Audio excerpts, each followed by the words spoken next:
اون کے موزے پر مسح کرنے سے مسح ہو جائے گا یا نہیں؟ امت کے تمام مستند، معتبر اور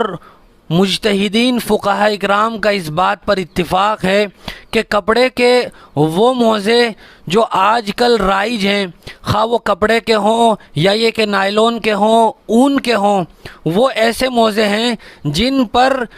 ذکر کردہ شرائط نہیں پائی جاتی ہیں، یعنی ان موزوں کو نہ تو 2-3 میل پہن کر چلا جا سکتا ہے، نہ یہ محض باندھے بغیر پنڈلیوں پر کھڑے رہ سکتے ہیں، اور جب ان پر مسح کرتے ہیں تو پانی بھی چھن جاتا ہے۔ تو یہ شرائط ہیں جو ان موزوں میں نہیں پائی جاتی ہیں، لہٰذا ان موزوں پر مسح کرنا ہرگز جائز نہیں ہوگا، اور اگر کوئی آدمی ان پر مسح کرتا ہے تو وضو نہیں ہوگا، اور وضو نہیں ہوگا تو نماز بھی نہیں ہوگی۔ لہٰذا بہت سارے لوگ جو ایسے موضوع پر مسح کرتے ہیں ان کا مسح درست نہیں ہوگا۔